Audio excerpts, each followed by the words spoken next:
Méditons ensemble.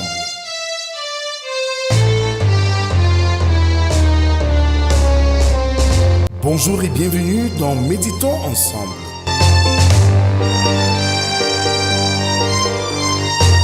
Une émission quotidienne de réflexion et de méditation pour vous aider à approfondir votre marche avec Dieu. Je suis votre hôte, le révérend Rodrigue de Cage, et je suis ravi de partager avec vous ces moments de méditation et de réflexion. Chaque jour de lundi à vendredi, nous allons explorer les Saintes Écritures selon le calendrier qui nous est proposé.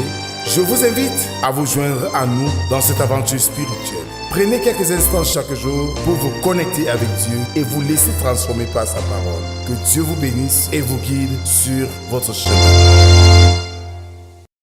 Bien-aimés dans le Seigneur, bonjour. Nous sommes aujourd'hui le mardi 24 juin 2025. Martin Luther King pouvait dire ceci en son temps. La vie est précieuse et chaque moment est une occasion de ressusciter l'espoir. Je nous invite à chanter avec moi pour louer le Seigneur. C'est dans l'Évangile qu'on trouve la vie, la paix, le pardon, le bonheur.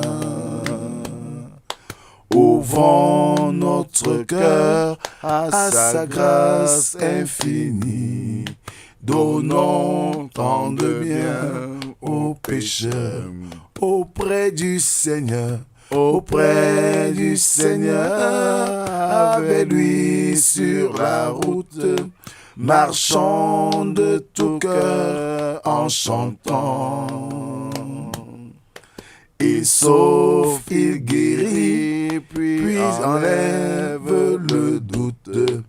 Il vit, il est là maintenant, auprès du Seigneur. Auprès du Seigneur, avec lui sur la route, marchons de tout cœur en chantant. Il sauve, il guérit, puis enlève le doute. Il vit, il est là maintenant. Frères et sœurs, je nous invite à continuer notre adoration avec le psaume du jour, numéro 55, dont nous ferons lecture des 5 premières strophes qui stipulent ceci. Ô Dieu, prête l'oreille à ma prière et ne te dérobe pas à mes supplications. Écoute-moi et réponds-moi, j'erre ça et là dans mon chagrin et je m'agite. À cause de la voix de l'ennemi et de l'oppression du méchant, car ils font tomber sur moi le malheur et me poursuivent avec colère. Mon cœur tremble au-dedans de moi et les terreurs de la mort me surprennent. La crainte et l'épouvante m'assaillent et le frisson m'enveloppe. Amen. Prions Dieu. Éternel notre Dieu, tu nous rassembles ce matin, comme chaque jour, pour nous rapprocher de toi, pour nous éclairer par ta parole, pour nous transformer par ta parole. Viens donc, Seigneur, en ce moment précis, pour nous instruire, pour nous façonner, comme l'âge dans les mains du potier. Par le Seigneur, nous t'écoutons. Amen. Ce matin, nous méditons dans l'évangile, je vous l'ai dit, dans le livre des Actes des Apôtres, chapitre 9, versets 32 à 43. Là, il est écrit: Comme Pierre visait tous les saints, comme Pierre visitait tous les saints, il descendit aussi vers ceux qui demeuraient à Lyde. Il y trouva un homme nommé Aîné, couché sur un lit depuis 8 ans, et paralytique. Pierre lui dit, Aîné, Jésus-Christ te guérit. Lève-toi et arrange ton lit. Et aussitôt il se leva. Tous les habitants de Lyde et du Saron le virent et se convertirent au Seigneur. Il y avait à Joppé, parmi les disciples, une femme nommée Tabitha, ce qui signifie Dorcas. Elle faisait beaucoup de bonnes œuvres et d'aumônes. Elle tomba malade en ce temps-là et mourut après l'avoir lavée. On la déposa dans une chambre haute. Comme Lyde est près de Joppé, les disciples, ayant appris que Pierre s'y trouvait, envoyèrent 2 hommes vers lui pour le prier de venir chez eux sans tarder. Pierre se leva et partit avec ces hommes. Lorsqu'il fut arrivé, on le conduisit dans la chambre haute. Toutes les veuves l'entourèrent en pleurant et lui montrèrent les tuniques et les vêtements que faisait Dorcas pendant qu'elle était avec elle. Pierre fit sortir tout le monde, se mit à genoux et pria, puis se tournant vers le corps, il dit, « Tabitha, lève-toi. » Elle ouvrit les yeux et ayant vu Pierre, elle s'assit.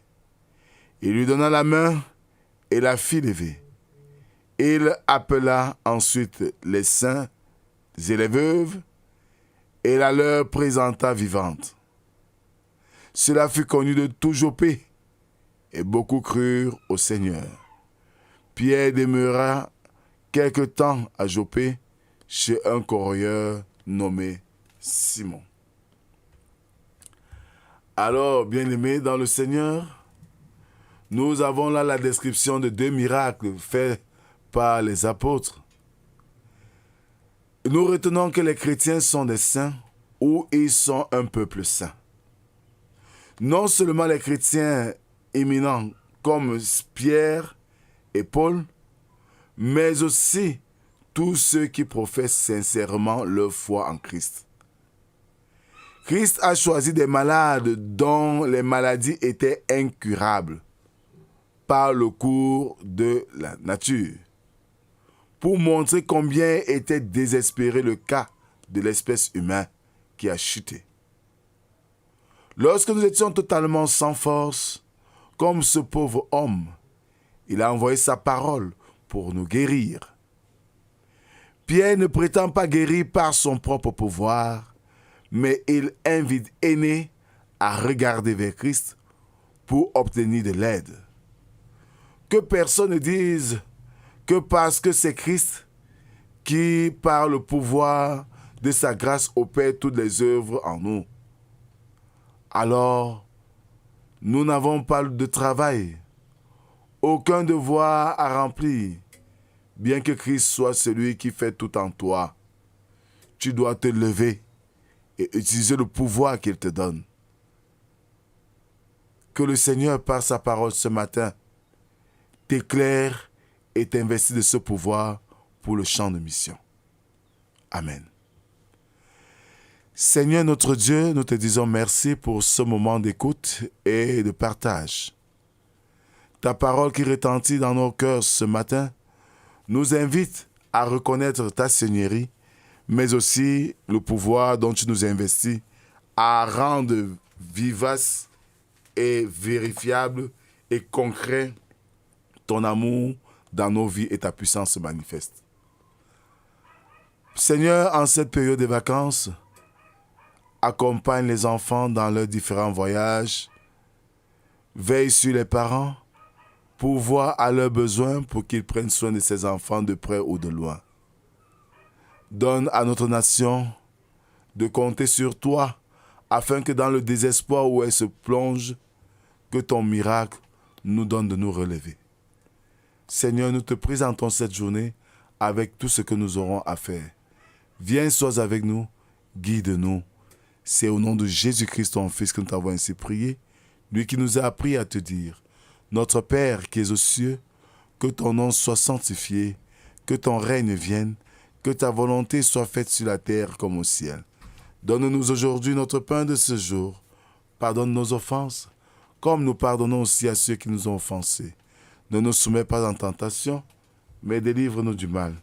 Car c'est à toi qu'appartiennent le règne, la puissance et la gloire pour les siècles des siècles. Amen. En guise d'exhortation et bénédiction, sachant que nous sommes tous investis par Dieu et que le pouvoir qui est sien est aussi nôtre, il nous suffit seulement d'être attentifs et de savoir que nous ne sommes que des instruments dans ses mains. Et comme tels, nous ferons des exploits. Que la grâce, la paix et l'amour de Dieu soient et demeurent sur chacun d'entre nous, au nom du Père, du Fils et du Saint-Esprit, un seul Dieu éternellement béni. Amen. Bonne journée à tous et à demain si Dieu le veut. Amen.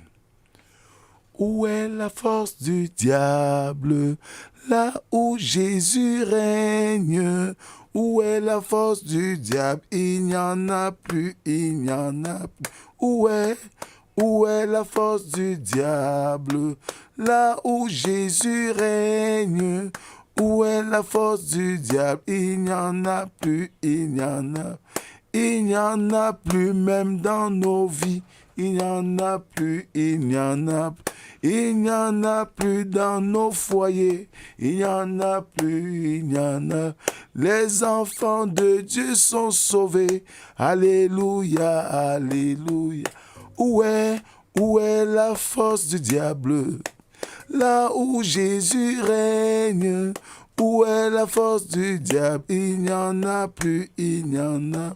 Où est la force du diable? Là où Jésus règne. Où est la force du diable? Il n'y en a plus, il n'y en a plus.